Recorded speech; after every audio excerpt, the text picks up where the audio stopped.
ਹੁਣ ਤੁਸੀਂ Punjabi radio USA ਨੂੰ ਆਪਣੇ ਫੋਨ ਨੰਬਰਾਂ ਤੋਂ ਸੁਣ ਸਕਦੇ ਹੋ, ਜਿਸ ਦੇ ਵਿੱਚ USA ਦੇ ਲਈ 832 551 5029, 832 551 5029 ਜਾਂ 605 475 6868, 605 475 6868। ਟੋਰਾਂਟੋ ਕੈਨੇਡਾ ਦੇ ਲਈ 647 957 9633, ਬ੍ਰਿਟਿਸ਼ ਕੋਲੰਬੀਆ ਕੈਨੇਡਾ ਲਈ 778 656 0460 ਜਾਂ 6046709696, ਕੈਲਗਰੀ ਕੈਨੇਡਾ ਦੇ ਲਈ 587 315 0587, ਇਟਲੀ ਦੇ ਲਈ 39 689 97 0694, ਪਾਕਿਸਤਾਨ ਦੇ ਲਈ 9202137130 UK ਦੇ ਲਈ 3300101100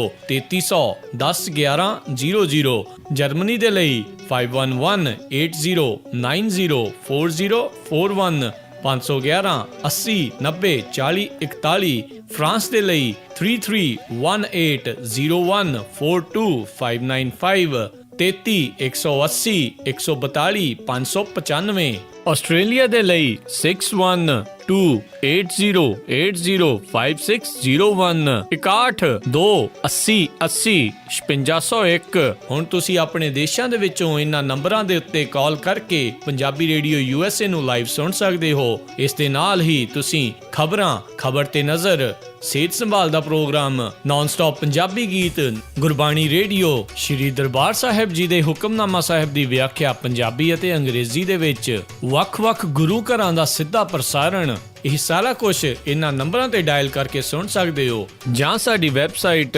www.punjabiradiousa.com ਤੇ ਵੀ ਸੁਣ ਸਕਦੇ ਹੋ। ਸੁਣਦੇ ਰਹੋ Punjabi radio USA। Punjabi radio USA ਸੁਣ ਰਹੇ ਸਾਰੇ ਹੀ ਮਾਣਯੋਗ ਅਤੇ ਸਤਿਕਾਰ ਸਰੋਤਿਆਂ ਨੂੰ ਪੰਜਾਬੀ ਰੇਡੀਓ USA ਦੀ ਟੀਮ ਅਤੇ ਮੇਰੇ ਰਾਜਕਨਵੀਰ ਸਿੰਘ ਵੱਲੋਂ ਆਪ ਸਭ ਨੂੰ ਬਹੁਤ ਪਿਆਰ ਸਤਿਕਾਰ ਸਹਿਤ ਦੋਨੋਂ ਹੱਥ ਜੋੜ ਕੇ ਨਿੱਘੀ ਜਿਹੀ ਸਤਿ ਸ੍ਰੀ ਅਕਾਲ। ਸਭ ਨੂੰ ਜੀ ਆਇਆਂ ਨੂੰ ਆਖਦੇ ਹਾਂ। ਸਰੋਤਿਓ, ਪ੍ਰੋਗਰਾਮ ਖਬਰ ਤੇ ਨਜ਼ਰ ਲੈ ਕੇ ਹਾਜ਼ਰ ਹੋ ਚੁੱਕੇ ਹਾਂ। ਪ੍ਰੋਗਰਾਮ ਖਬਰ ਤੇ ਨਜ਼ਰ ਦੇ ਵਿੱਚ ਸਾਡੇ ਨਾਲ ਅੱਜ ਦੇ ਦਿਨ ਜੁੜਦੇ ਨੇ ਬਲਤੇਜ ਪੰਨੂ ਜੀ। ਬਲਤੇਜ ਪੰਨੂ ਜੀ, ਜੀ ਆਇਆਂ ਨੂੰ, ਸਤਿ ਸ੍ਰੀ ਅਕਾਲ ਹੈ ਜੀ। ਸਤਿ ਸ਼੍ਰੀ ਅਕਾਲ ਜੀ, ਧੰਨਵਾਦ ਜੀ, ਬਹੁਤ ਮਿਹਰਬਾਨੀ। ਸਾਡੇ ਅੱਜ ਦੇ ਪ੍ਰੋਗਰਾਮ ਖਬਰ ਤੇ ਨਜ਼ਰ ਨੂੰ ਸਪਾਂਸਰ ਕਰਦੇ ਨੇ ਖਾਲਸਾ ਇੰਸ਼ੋਰੈਂਸ ਏਜੰਸੀ ਵਾਲੇ, ਜਿਨ੍ਹਾਂ ਦੇ ਕੋਲੋਂ ਤੁਸੀਂ ਹਰ ਤਰ੍ਹਾਂ ਦੀ ਇੰਸ਼ੋਰੈਂਸ ਕਰਵਾ ਸਕਦੇ ਹੋ।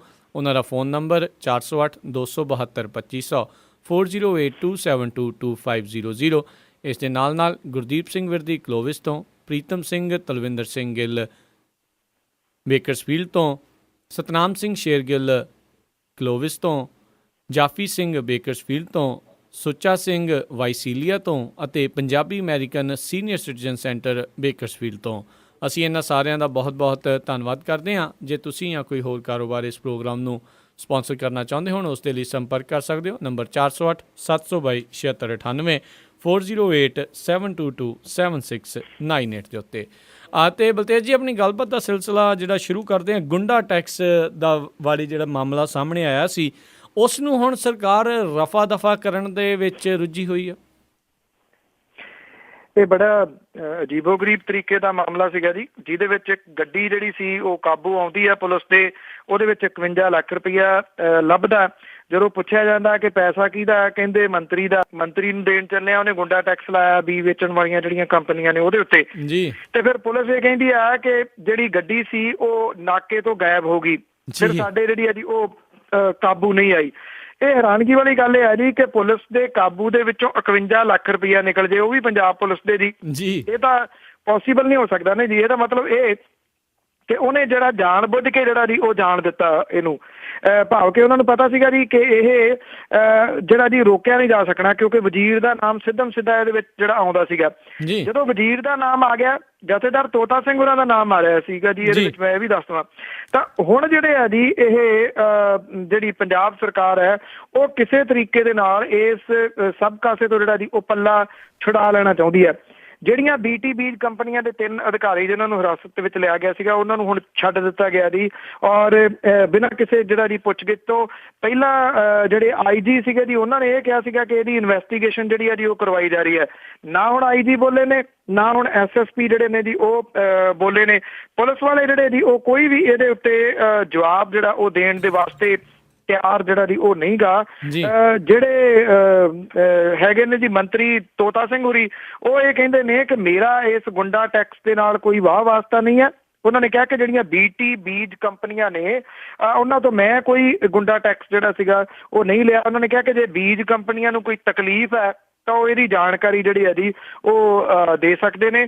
ਔਰ ਉਹਨਾਂ ਨੇ ਇਹ ਵੀ ਕਿਹਾ ਕਿ ਮੈਂ ਇਹਦੀ ਜਾਂਚ ਜਿਹੜੀ ਹੈ ਜੀ ਉਹ ਕਰਵਾਉਣ ਦੇ ਵਾਸਤੇ ਤਿਆਰ ਹਾਂ। ਹੁਣ ਦੇਖੋ ਜਿਹੜੇ ਮੰਤਰੀ ਦੇ ਉੱਤੇ ਦੋਸ਼ ਲੱਗ ਰਹੇ ਨੇ, ਜੇ ਉਹੀ ਜਾਂਚ ਜਿਹੜੀ ਹੈ ਜੀ ਕਰਵਾਊਗਾ ਤੇ ਜਾਂਚ ਦੀ ਰਿਪੋਰਟ ਕਿਹੋ ਜਿਹੀ ਜਿਹੜੀ ਹੈ ਜੀ ਆ ਸਕਦੀ ਹੈ, ਇਹਦਾ ਪਹਿਲਾਂ ਹੀ ਅੰਦਾਜ਼ਾ ਜਿਹੜਾ ਉਹ ਲਾ ਸਕਦੇ ਹੋ। ਤਾਂ ਤੋਤਾ ਸਿੰਘ ਹੋਰੀ ਜਿਹੜੇ ਨੇ ਜੀ ਉਹ ਦਾਣਾ ਚੁਗ ਰਹੇ ਨੇ ਜੀ ਚਾਰ ਫੇਰੇ ਤੋਂ। ਜੀ ਜੀ ਬਿਲਕੁਲ ਬਿਲਕੁਲ। ਤੇ ਅਗਲੀ ਜਿਹੜੀ ਗੱਲ ਕਰਦੇ ਹਾਂ, ਹਾਈ ਕੋਰਟ ਦੇ ਦੁਆਰਾ ਬੈਂਸ ਭਰਾਵਾਂ ਨੂੰ ਕੁਛ ਰਾਹਤ। ਜਿਹੜੇ ਬੈਂਸ ਭਰਾ ਨੇ ਜੀ ਉਹਨਾਂ ਵਾਲੇ ਮਾਮਲੇ ਦੇ ਵਿੱਚ, ਕਿਉਂਕਿ ਲੋਕ ਵੀ ਲਗਾਤਾਰ ਪੁੱਛਦੇ ਨੇ, ਤੋ ਐਕਚੁਅਲੀ ਜੀ ਇਹ ਮਾਮਲੇ ਦੇ ਵਿੱਚ ਹੁਣ ਥੋੜੀ ਜਿਹੜੀ ਹੈ ਜੀ ਉਹ ਰਾਹਤ ਮਿਲੀ ਆ ਬੈਂਸ ਭਰਾਵਾਂ ਨੂੰ। ਅਜੇ ਉਹ ਬਾਹਰ ਤਾਂ ਨਹੀਂ ਆਏ ਜੀ ਜੇਲ੍ਹ ਦੇ ਵਿੱਚੋਂ, ਪਰ ਕਿਉਂਕਿ ਜਿਹੜਾ ਜਾਤੀ ਮੁਚੱਲਕਾ ਸੀਗਾ, ਜ਼ਮਾਨਤੀ ਮੁਚੱਲਕਾ ਜਿਹੜਾ ਸੀਗਾ ਉਹ ਲੈਣ ਤੋਂ ਨਾ ਕਰ ਦਿੱਤੀ ਸੀਗੀ ਜੀ ਜਿਹੜੀ ਹੇਠਲੀ ਅਦਾਲਤ ਸੀ ਉਹਨੇ। ਰੇਤ ਮਾਫੀਆ ਦੇ ਖਿਲਾਫ ਸੱਤਿਆਗ੍ਰਹਿ ਸ਼ੁਰੂ ਕਰਕੇ ਜੇਲ੍ਹ ਦੇ ਵਿੱਚ ਜਾਣ ਵਾਲੇ ਜਿਹੜੇ ਬੈਂਸ ਭਰਾ ਨੇ ਉਹਨਾਂ ਨੂੰ ਜਦੋਂ ਅਦਾਲਤ ਦੇ ਵਿੱਚ ਜਿਹੜਾ ਜੀ ਪੇਸ਼ ਕੀਤਾ ਗਿਆ ਸੀਗਾ ਪਿਛਲੇ ਦਿਨੀ, ਤੇ ਅਦਾਲਤ ਨੇ ਕਿਹਾ ਕਿ ਉਹਨਾਂ ਦਾ ਜਾਤੀ ਮੁਚੱਲਕਾ ਨਹੀਂ ਲਿਆ ਜਾ ਸਕਦਾ ਜੀ, ਜਦੋਂ ਕਿ ਜਾਤੀ ਮੁਚੱਲਕਾ ਜਿਹੜਾ ਜੀ ਬਿਲਕੁਲ ਉਹਦੇ ਉੱਤੇ ਜ਼ਮਾਨਤ ਜਿਹੜੀ ਆ ਹੋ ਸਕਦੀ ਹੈ। ਜਦੋਂ ਧੱਕਾ ਹੀ ਕਰਨਾ ਹੋਵੇ ਫਿਰ ਕਿਸੇ ਤਰੀਕੇ ਨਾਲ ਵੀ ਹੋ ਸਕਦਾ। ਜਦੋਂ ਹੁਣ ਹਾਈ ਕੋਰਟ ਦੇ ਵਿੱਚ ਅਪਰੋਚ ਜਿਹੜੀ ਇਹਦੀ ਕੀਤੀ ਗਈ ਹੈ ਤਾਂ ਬਲਵਿੰਦਰ ਸਿੰਘ ਬੈਂਸ ਜਿਹੜਾ ਜੀ ਉਹਦੀ ਪਾਈ ਹੋਈ ਪਟੀਸ਼ਨ ਜਿਹੜੀ ਸੀ ਉਹਦਾ ਨਿਬੇੜਾ ਕਰਦਿਆਂ ਹੋਇਆ ਇਹ ਕਿਹਾ ਕਿ ਜ਼ਮਾਨਤੀ ਮੁਚੱਲਕਾ ਜਿਹੜਾ ਜੀ ਉਹਦਾ ਸਵੀਕਾਰ ਜਿਹੜਾ ਉਹ ਕੀਤਾ ਜਾਵੇ। ਔਰ ਜਿਹੜੀ ਹੇਠਲੀ ਅਦਾਲਤ ਨੂੰ ਇਹ ਆਖਿਆ ਗਿਆ ਕਿ ਉਹਨੂੰ ਗੈਰ ਕਾਨੂੰਨੀ ਹਿਰਾਸਤ ਦੇ ਵਿੱਚ ਰੱਖਣ ਦੇ ਆਦੇਸ਼ ਜਿਹੜੇ ਨੇ ਕਿਹਾ ਕਿ ਉਹ ਖਤਮ ਜਿਹੜੇ ਨੇ ਉਹ ਕੀਤੇ ਜਾਣ। ਔਰ ਕਰਮਜੀਤ ਬੈਂਸ ਜਿਹੜਾ ਉਹਨਾਂ ਦਾ ਭਤੀਜਾ, ਉਹਨੇ ਦਲੀਲ ਦਿੱਤੀ ਸੀਗੀ ਕਿ ਬਲਵਿੰਦਰ ਸਿੰਘ ਬੈਂਸ ਨੂੰ 17 ਅਪ੍ਰੈਲ ਨੂੰ ਹਿਰਾਸਤ ਦੇ ਵਿੱਚ ਲੈਣ ਮਗਰੋਂ ਅਜੇ ਤੱਕ ਮੈਜਿਸਟਰੇਟ ਦੀ ਅਦਾਲਤ ਦੇ ਵਿੱਚ ਪੇਸ਼ ਨਹੀਂ ਜਿਹੜਾ ਜੀ ਉਹ ਕੀਤਾ ਜਾ ਰਿਹਾ। ਉਹਨਾਂ ਨੇ ਕਿਹਾ ਕਿ ਜ਼ਮਾਨਤੀ ਮੁਚੱਲਕਾ ਉਹਨੇ ਦੇਣ ਦੀ ਕੋਸ਼ਿਸ਼ ਕੀਤੀ ਸੀ ਜਦੋਂ ਕਿ ਇਹ ਲਿਆ ਨਹੀਂ ਗਿਆ। ਹੁਣ ਇੱਕ ਜਿਹੜੇ ਬੈਂਸ ਨੇ ਜੀ ਬਲਵਿੰਦਰ ਸਿੰਘ ਬੈਂਸ, ਉਹਨਾਂ ਦੀ ਰਿਹਾਈ ਦੇ ਵਾਸਤੇ ਰਾਹ ਜਿਹੜਾ ਨਾ ਜੀ ਉਹ ਖੁੱਲਦਾ ਨਜ਼ਰ ਆਉਂਦਾ ਜੀ। ਜੀ ਜੀ ਜੀ।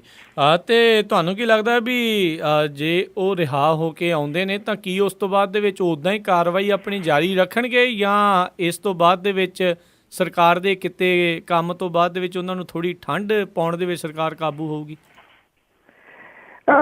ਦੇਖੋ ਉਹਨਾਂ ਨੇ ਜਿਹੜਾ ਐਲਾਨ ਕੀਤਾ ਸੀਗਾ, ਐਲਾਨ ਤਾਂ ਉਹਨਾਂ ਦਾ ਇਹ ਸੀਗਾ ਜੀ ਕਿ ਉਹ ਨਾਲ ਦੀ ਨਾਲ ਫੇਰ ਜਿਹੜਾ ਜੀ ਰੇਤਾ ਭਰਨ ਦੇ ਵਾਸਤੇ ਜਾਣਗੇ। ਜੇ ਉਹ ਇਸ ਨੂੰ ਸਾਰੇ ਨੂੰ ਦੁਬਾਰਾ ਜਿਹੜਾ ਜੀ ਅੱਗੇ ਚਲਾਉਣਾ ਚਾਹੁੰਦੇ ਨੇ ਤਾਂ ਉਹਦੇ ਵਿੱਚ ਇੱਕ ਜਿਹੜੀ ਚੀਜ਼ ਆ ਨਾ ਦੀ ਉਹਨਾਂ ਨੂੰ ਕਰਨੀ ਪੈਣੀ ਆ, ਜਿਹੜੇ ਕਿ ਉਹ ਜਿਹਦੇ ਤੋਂ ਖੁੰਝੇ ਨੇ ਕਿ ਜੇ ਉਹ ਜੇਲ੍ਹ ਦੇ ਵਿੱਚ ਜਾਂਦੇ ਨੇ ਤਾਂ ਫਿਰ ਇਹਦੇ ਵਾਸਤੇ ਕੋਈ ਕਮੇਟੀ ਜਾਂ ਜਿਹੜਾ ਅੱਗੋਂ ਜਿਹੜਾ ਜੀ ਉਹ ਕੌਣ ਚਲਾਊਗਾ। ਜੇ ਅੱਗੋਂ ਕੋਈ ਇਹਨੂੰ ਚਲਾਉਂਦਾ ਤਾਂ ਇਹ ਸੱਤਿਆਗ੍ਰਹਿ ਜਿਹੜਾ ਜੀ ਉਹ ਚੱਲ ਸਕਦਾ, ਨਹੀਂ ਤਾਂ ਅਦਰਵਾਈਜ਼ ਜਿਵੇਂ ਹੁਣ ਦੋਨੋਂ ਬੈਂਸ ਭਰਾ ਚੁੱਕ ਕੇ ਅੰਦਰ ਦੇ ਤੇ ਜੀ ਸਾਰੀ ਕਹਾਣੀ ਜਿਹੜੀ ਆ ਉਹ ਠੱਪ ਹੋ ਗਈ। ਇੱਕ ਵਾਰੀ ਲੋਕਾਂ ਦੇ ਵਿੱਚ ਜੋਸ਼ ਤਾਂ ਬਹੁਤ ਆਇਆ ਸੀਗਾ, ਲੁਧਿਆਣੇ ਦੇ ਵਿੱਚ ਵੀ ਔਰ ਪੰਜਾਬ ਦੇ ਵਿੱਚ ਵੀ ਔਰ ਦੇਸ਼ ਵਿਦੇਸ਼ ਦੇ ਵਿੱਚ ਵੀ ਇਹਦਾ ਜਿਹੜਾ ਚਰਚਾ ਸੀਗਾ ਉਹ ਵਾਹਵਾ ਹੋਇਆ ਸੀਗਾ। ਇਹਦਾ ਜਿਹੜਾ ਸੀ ਨਾ ਜੀ ਅਗਾਊਂ ਪ੍ਰਬੰਧ ਉਹਨਾਂ ਨੂੰ ਜ਼ਰੂਰ ਕਰਨਾ ਚਾਹੀਦਾ ਸੀਗਾ ਕਿ ਜੇ ਇਹਨਾਂ ਦੋਨਾਂ ਦੀਆਂ ਗ੍ਰਿਫਤਾਰੀਆਂ ਹੁੰਦੀਆਂ ਨੇ ਫਿਰ ਤੀਜਾ ਕੌਣ ਹੈ, ਜੇ ਤੀਜੇ ਦੀ ਗ੍ਰਿਫਤਾਰੀ ਹੁੰਦੀ ਹੈ ਤੇ ਫਿਰ ਚੌਥਾ ਕੌਣ ਹੈ, ਜੇ ਚੌਥੇ ਦੀ ਹੁੰਦੀ ਹੈ ਤੇ ਪੰਜਵਾਂ ਕੌਣ ਹੈ। ਜੇ ਤਾਂ ਇਸ ਮਾਮਲੇ ਦੇ ਵਿੱਚ ਕਿਤੇ ਨਾ ਕਿਤੇ ਉਹ ਢਿੱਲ ਕਰ ਗਏ। ਜੀ ਜੀ। ਅਤੇ ਅਗਲੀ ਜਿਹੜੀ ਗੱਲ ਕਰੀਏ ਵੀ ਡਰੱਗ ਰੈਕਟ ਮਾਮਲੇ ਦੇ ਵਿੱਚ ਜਿਹੜੇ ਆ ਹਾਈ ਕੋਰਟ ਆ ਉਹਨਾਂ ਨੇ ਸਾਰੇ ਰਿਕਾਰਡ ਮੰਗੇ।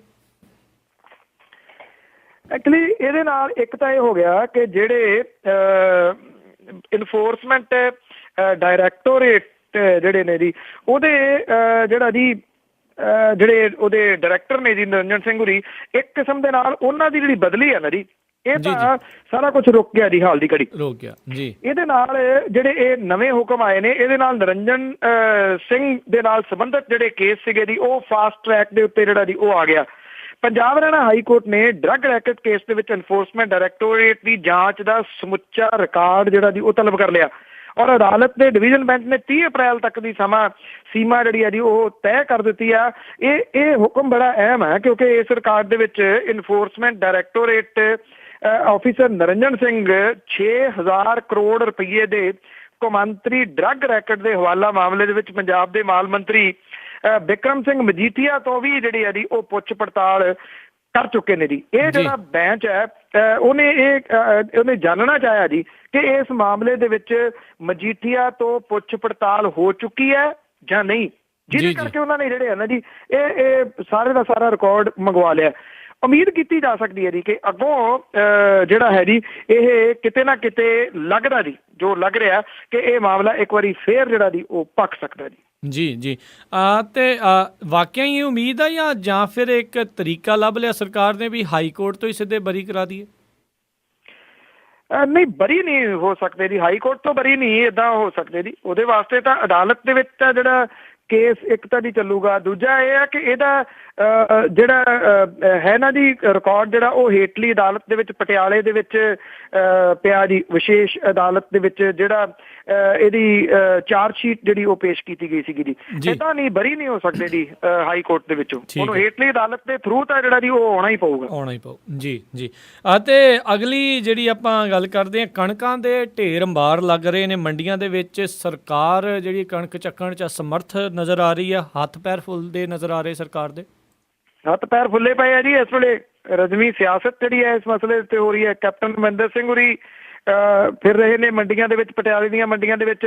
ਪ੍ਰਤਾਪ ਸਿੰਘ ਬਾਜਵਾ ਹੋਰੀ ਫਿਰ ਰਹੇ ਨੇ। ਸੰਗਰੂਰ ਲੋਕ ਸਭਾ ਹਲਕੇ ਦੀਆਂ ਜਿੰਨੀਆਂ ਮੰਡੀਆਂ ਨੇ ਉਹਦੇ ਵਿੱਚ ਭਗਵੰਤ ਮਾਨ ਹੋਰੀ ਜਿਹੜੇ ਜੀ ਉਹ ਸਾਰੇ ਜਗ੍ਹਾ ਦੇ ਉੱਤੇ ਜਾ ਰਹੇ ਨੇ, ਥਾਂ ਦੇ ਉੱਤੇ। ਤੋ ਇਹਦੇ ਨਾਲ ਇਹ ਹੋ ਰਿਹਾ ਜੀ ਕਿ ਮੀਡੀਆ ਜਿਹੜਾ ਉਹਦੇ ਵਿੱਚ ਕਵਰੇਜ ਬੜੀ ਵੱਡੇ ਰੂਪ ਦੇ ਵਿੱਚ ਹੋ ਰਹੀ ਹੈ ਜੀ। ਤੋਤਾ ਸਿੰਘ ਹੋਰੀ ਜਿਹੜੇ ਨੇ ਜੀ ਉਹਨਾਂ ਨੇ ਕਿਹਾ ਕਿ ਕੁਝ ਦਿਨਾਂ ਦੇ ਵਾਸਤੇ ਕਣਕ ਜਿਹੜੀ ਉਹ ਘਰਾਂ ਦੇ ਵਿੱਚ ਰੱਖ ਲਓ। ਕਿਆ ਸਲਾਹ ਦੇ ਰਹੇ ਨੇ ਜੀ ਖੇਤੀ ਮੰਤਰੀ ਜਿਹੜੇ ਪੰਜਾਬ ਦੇ, ਉਹਨਾਂ ਨੇ ਇਹ ਕਿਹਾ ਜੀ ਕਿ ਮੌਸਮ ਖਰਾਬ ਹੋ ਰਿਹਾ, ਇਸ ਕਰਕੇ ਕਣਕ ਨੂੰ ਘਰ ਹੀ ਰੱਖੋ। ਤੋਤਾ ਸਿੰਘ ਉਹਨਾਂ ਨੂੰ ਕੌਣ ਸਮਝਾਵੇ ਵੀ ਜਿਹਦੇ 10 ਕਿੱਲੇ ਨੇ ਉਹ ਕਣਕ ਘਰ ਦੇ ਵਿੱਚ ਕਿਹੜੇ ਤਰੀਕੇ ਦੇ ਨਾਲ ਰੱਖੂਗਾ ਜੀ। 10 ਕਿੱਲਿਆਂ ਦੀ ਨਹੀਂ ਆਉਣੀ, 50 ਕਿੱਲਿਆਂ ਵਾਲੇ ਜਿਹੜੇ ਨੇ ਉਹ ਕਿਹੜੇ ਤਰੀਕੇ ਦੇ ਨਾਲ ਜਿਹੜਾ ਜੀ ਉਹ ਰੱਖਣਗੇ। ਪੰਜਾਬ ਸਰਕਾਰ ਨੇ ਘੱਟ ਤੋਂ ਘੱਟ ਸਮਰਥਨ ਮੁੱਲ ਦੇ ਵਿੱਚ ਕਟੌਤੀ ਜਿਹੜੀ ਆ ਜੀ ਉਹਦੇ ਵਿੱਚ ਨੁਕਸਾਨ ਦਾ ਐਲਾਨ ਤਾਂ ਜਿਹੜਾ ਕਰਤਾ, ਪਰ ਅਜੇ ਤੱਕ ਕੋਈ ਫਾਰਮੂਲਾ ਜਿਹੜਾ ਜੀ ਉਹ ਤੈਅ ਨਹੀਂ ਕੀਤਾ ਗਿਆ। ਜਿਹੜੀ ਖਰੀਦੀ ਗਈ ਕਣਕ ਹੈ ਉਹਦੀ ਅਦਾਇਗੀ ਦਾ ਵੀ ਸੰਕਟ ਪੈਦਾ ਜਿਹੜਾ ਜੀ ਉਹ ਹੋ ਗਿਆ। 50 ਲੱਖ ਟਨ ਜਿਹੜੀ ਕਣਕ ਦੀ ਆਮਦ ਹੈ ਜੀ ਉਹ ਹੋਈ ਹੈ। ਇਹਦੇ ਵਿੱਚੋਂ 20 ਲੱਖ ਟਨ ਖਰੀਦੀ ਗਈ ਹੈ। 30 ਲੱਖ ਟਨ ਕਣਕ ਜਿਹੜੀ ਹੈ ਜੀ ਉਹ ਇਸ ਵੇਲੇ ਰੁਲ ਰਹੀ ਹੈ ਪੰਜਾਬ ਦੀਆਂ ਮੰਡੀਆਂ ਦੇ ਉੱਤੇ।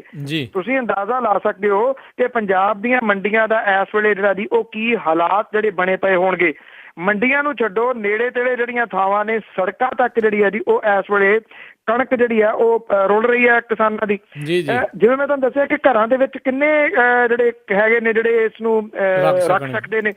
ਪ੍ਰੋਬਲਮ ਇਹ ਸਭ ਤੋਂ ਵੱਡੀ ਜਿਹੜੀ ਹੈ ਜੀ ਉਹ ਬਣੀ ਹੋਈ ਹੈ ਕਿ ਕਿਸਾਨ ਜਿਹੜੇ ਨੇ ਉਹ ਹੁਣ ਜਾਣ ਤਾਂ ਕਿੱਧਰ ਨੂੰ ਜਾਣ, ਕਿਹੜੇ ਤਰੀਕੇ ਦੇ ਨਾਲ ਜਿਹੜਾ ਜੀ ਉਹ ਇਸ ਕਣਕ ਨੂੰ ਉਹ ਲੈ ਕੇ ਜਾਣ ਦੀ, ਕਿੱਥੇ ਲੈ ਕੇ ਜਾਣ। ਕਿਉਂਕਿ ਆਪਾਂ ਅੱਗੇ ਇੱਕ ਦਿਨ ਸਾਂਝੀ ਜਿਹੜੀ ਉਹ ਕੀਤੀ ਸੀਗੀ ਕਿ ਜਿਹੜੇ ਹਰਿਆਣਾ ਹੈ ਜੀ ਉਹਨੇ ਜਿੰਨੇ ਹਰਿਆਣੇ ਨੂੰ ਜਾਣ ਵਾਲੇ ਰਾਹ ਨੇ ਉਹਨਾਂ ਦੇ ਉੱਤੇ ਨਾਕੇਬੰਦੀ ਕਰਤੀ ਹੈ ਕਿ ਪੰਜਾਬ ਦਾ ਕਿਸਾਨ ਜਿਹੜਾ ਜੀ ਉਹ ਇੱਥੇ ਨਹੀਂ ਆਉਣਾ ਚਾਹੀਦਾ।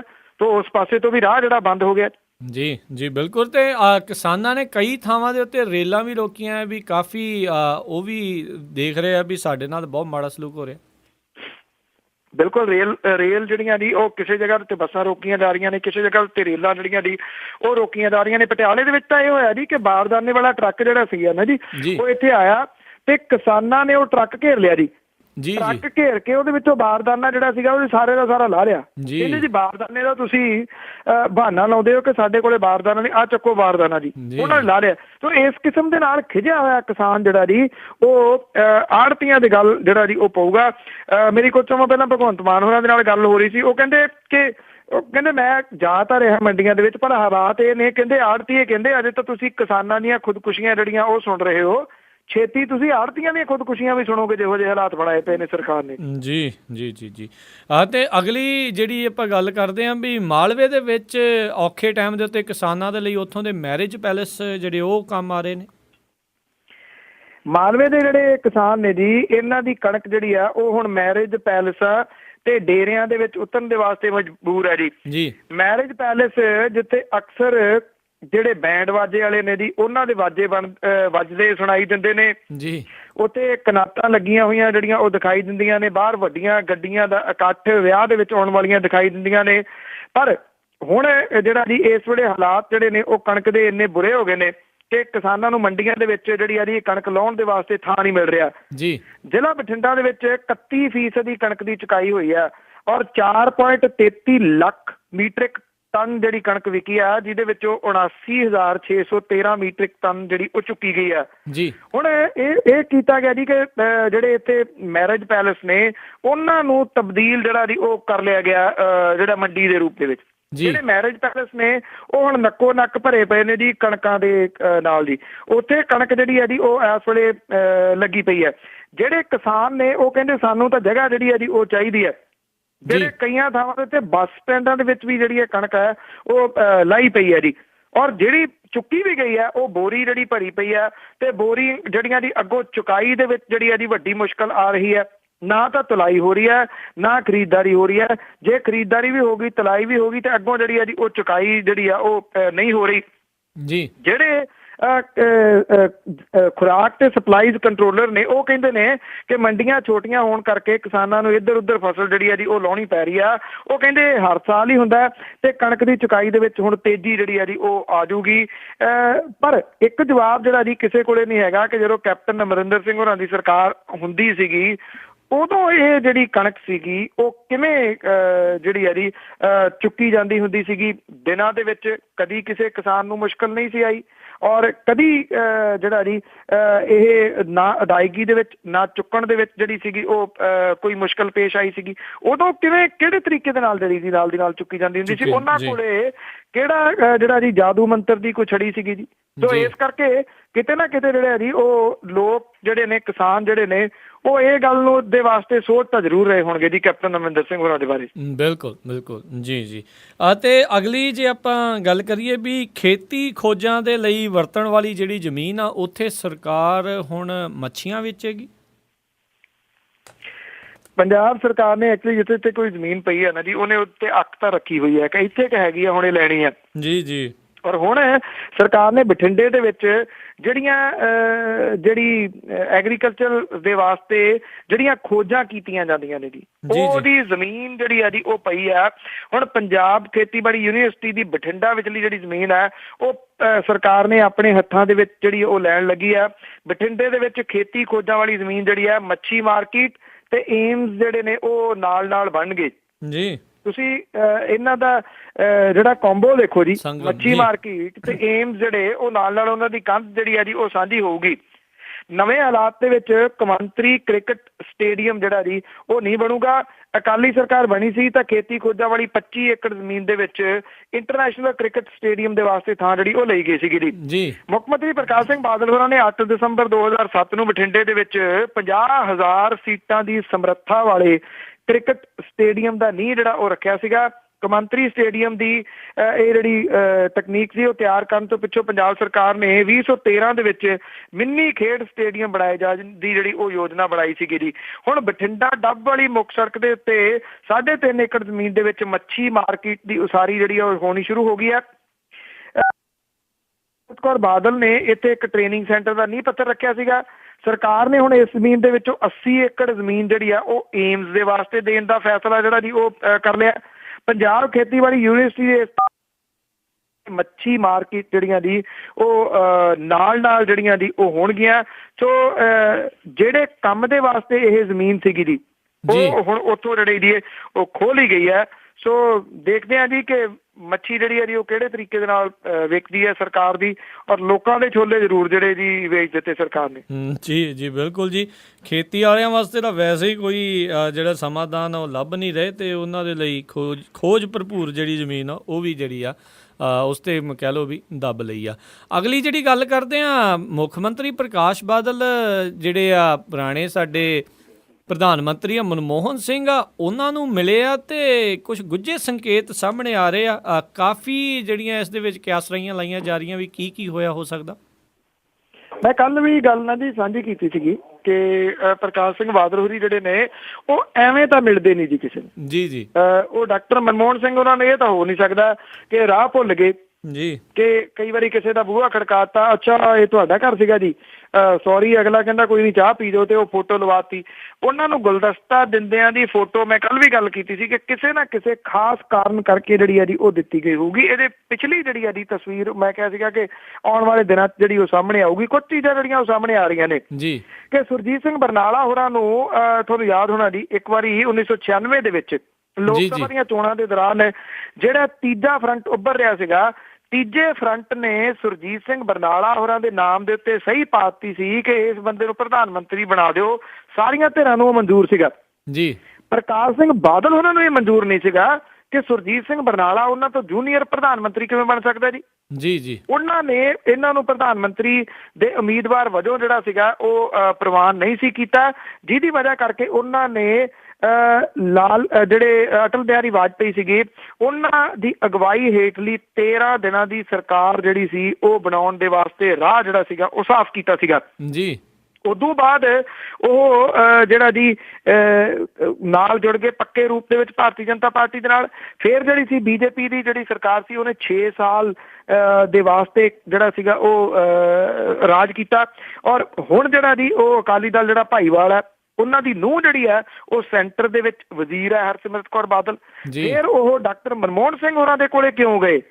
ਇਹ ਇੱਕ ਸਵਾਲ ਜਿਹੜਾ ਨਾ ਜੀ ਉਹ ਸਿਆਸਤ ਦੇ ਵਿੱਚ ਵੱਡਾ ਇਸ ਵੇਲੇ ਉਸਲ ਵੱਟੇ ਲੈ ਰਿਹਾ ਕਿ ਰੀਜ਼ਨ ਜਿਹੜਾ ਜੀ ਉਹ ਕੀ ਰਿਹਾ। ਇਹ ਕਿਹਾ ਜਾ ਰਿਹਾ ਹੈ ਕਿ ਅਸਲ ਦੇ ਵਿੱਚ ਜਿਹੜਾ ਅਕਾਲੀ ਦਲ ਦੇ ਸੁਪਰੀਮੋ ਨੇ ਪ੍ਰਕਾਸ਼ ਸਿੰਘ ਬਾਦਲ ਹੋਰੀ ਉਹ ਕੇਂਦਰ ਦੀ ਨਰਿੰਦਰ ਮੋਦੀ ਹੋਰਾਂ ਦੀ ਅਗਵਾਈ ਵਾਲੀ ਜਿਹੜੀ ਸਰਕਾਰ ਹੈ ਜੀ ਉਹਨੂੰ ਮੈਸੇਜ ਦੇਣਾ ਚਾਹੁੰਦੇ ਨੇ ਕਿਸੇ ਨਾ ਕਿਸੇ ਰੂਪ ਦੇ ਵਿੱਚ ਕਿ ਭਾਈ ਜੇ ਤੁਹਾਡੇ ਹੱਥ ਵੱਸ ਕੁਝ ਨਹੀਂ ਹੈਗਾ ਤੇ ਫਿਰ ਮੇਰੇ ਕੋਲੇ ਵੀ ਜਿਹੜਾ ਜੀ ਉਹ ਦੂਜੀ ਆਪਸ਼ਨ ਜਿਹੜੀ ਹੈ ਜੀ ਉਹ ਹੋ ਸਕਦੀ ਹੈ। ਹੁਣ ਦੇਖੋ ਪ੍ਰਕਾਸ਼ ਸਿੰਘ ਬਾਦਲ ਹੋਰਾਂ ਦੇ ਕੋਲੇ ਕਾਂਗਰਸ ਤਾਂ ਆਪਸ਼ਨ ਨਹੀਂ ਹੋ ਸਕਦੀ ਕਿ ਉਹ ਕਾਂਗਰਸ ਦੇ ਕੋਲੇ ਜਿਹੜਾ ਜੀ ਜਾਣਗੇ, ਪਰ ਤੁਸੀਂ ਦੇਖਣਾ ਉਹ ਵਾਇਆ ਹੋ ਕੇ ਡਾਕਟਰ ਮਨਮੋਹਨ ਸਿੰਘ ਹੋਰਾਂ ਦੇ ਅਗਲੀ ਮੁਲਾਕਾਤ ਦਾ ਜਿਹੜਾ ਉਹਨਾਂ ਦਾ ਪੜਾਅ ਹੈ ਨਾ ਜੀ ਉਹ ਹੋਊਗਾ ਜੀ ਮੁਲਾਇਮ ਸਿੰਘ ਯਾਦਵ ਜੀ, ਕਿਉਂਕਿ ਉਹਨਾਂ ਦੇ ਕੋਲੇ ਉਹ ਪਹੁੰਚਣਗੇ ਕਿਸੇ ਨਾ ਕਿਸੇ ਰੂਪ ਦੇ ਵਿੱਚ ਕਿ ਭਾਈ ਜੇ ਬੀਜੇਪੀ ਨਹੀਂ ਮੰਨਦੀ ਤੇ ਫਿਰ ਤੀਜਾ ਫਰੰਟ ਸਾਡੇ ਕੋਲੇ ਹੈਗਾ।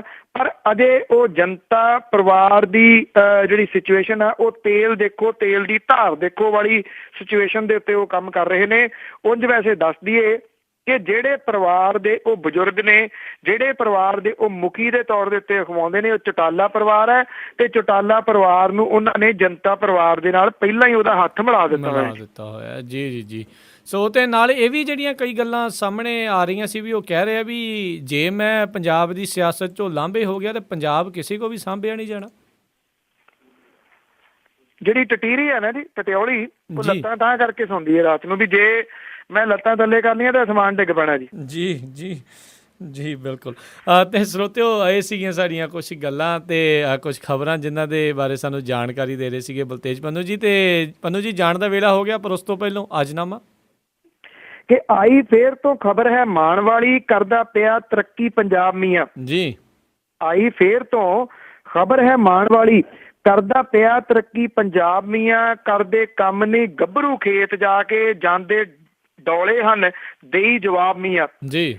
ਸੂਟਾ ਨਸ਼ੇ ਦਾ ਲਾਏ ਤੋਂ ਲੋਰ ਆ ਕੇ ਸੋਚਾਂ ਵਿੱਚ ਹੀ ਬਣ ਨਵਾਬ ਮੀਆਂ, ਬੰਦ ਮਿਲਕ ਪਲਾਂਟ ਹਨ ਹੋਈ ਜਾਂਦੇ ਬਣੀ ਜਾਂਦੀ ਹੈ ਬਹੁਤ ਸ਼ਰਾਬ ਮੀਆਂ ਜੀ। ਜਿਹੜੀ ਤਰਫ ਪੰਜਾਬ ਦੀ ਰੀੜੀ ਗੱਡੀ ਬੈਕ ਗੇਅਰ ਨਾ ਜਾਪਦੀ ਲਾਉਣ ਵਾਲੀ ਜੀ, ਜਿਹੜੀ ਤਰਫ ਪੰਜਾਬ ਦੀ ਰੀੜੀ ਗੱਡੀ ਬੈਕ ਗੇਅਰ ਨਾ ਜਾਪਦੀ ਲਾਉਣ ਵਾਲੀ, ਸਿਵਿਆਂ ਵੱਲ ਜਵਾਨੀ ਜੋ ਤੁਰੀ ਜਾਂਦੀ ਪਿੱਛੇ ਵੱਲ ਨਾ ਛੇਤੀ ਹੈ ਆਉਣ ਵਾਲੀ। ਜੀ ਜੀ ਜੀ। ਬਹੁਤ ਬਹੁਤ ਤੁਹਾਡਾ ਧੰਨਵਾਦ ਬਲਤੇਜ ਪੰਨੂ ਜੀ, ਤੁਸੀਂ ਸਾਡੇ ਨਾਲ ਜੁੜੇ ਆ ਕੇ ਇਹ ਜਾਣਕਾਰੀ ਖਬਰਾਂ ਬਾਰੇ ਸਾਡੇ ਨਾਲ ਸਾਂਝੀ ਕੀਤੀ। ਬਹੁਤ ਧੰਨਵਾਦ, ਮਿਹਰਬਾਨੀ, ਸ਼ੁਕਰੀਆ, ਸਤਿ ਸ਼੍ਰੀ ਅਕਾਲ। ਥੈਂਕ ਯੂ ਜੀ, ਬਹੁਤ ਮਿਹਰਬਾਨੀ ਜੀ, ਸਤਿ ਸ਼੍ਰੀ ਅਕਾਲ। ਸੋਚੋ ਸੁਣ ਰਹੇ ਸੀ ਆਪਾਂ ਅੱਜ ਦਾ ਪ੍ਰੋਗਰਾਮ ਖਬਰ ਤੇ ਨਜ਼ਰ। ਅੱਜ ਦਾ ਪ੍ਰੋਗਰਾਮ ਹੁਣ ਇੱਥੇ ਹੀ ਸਮਾਪਤ ਹੁੰਦਾ ਹੈ। ਹੁਣ ਮੈਨੂੰ ਰਾਜਕਰਨਵੀਰ ਸਿੰਘ ਨੂੰ ਇਜਾਜ਼ਤ ਦਿਓ। ਮੇਰੇ ਵੱਲੋਂ ਵੀ ਆਪ ਸਭ ਨੂੰ ਬਹੁਤ ਪਿਆਰ ਸਤਿਕਾਰ ਸਹਿਤ ਦੋਨੋਂ ਜੋੜ ਕੇ ਨਿੱਘੀ ਜਿਹੀ ਸਤਿ ਸ਼੍ਰੀ ਅਕਾਲ। ਜਿਉਂਦੇ ਵਸਦੇ ਰਹੋ, ਹੱਸਦੇ ਖੇਲਦੇ ਰਹੋ ਤੇ ਸੁਣਦੇ ਰਹੋ ਜੀ ਪੰਜਾਬੀ ਰੇਡੀਓ USA।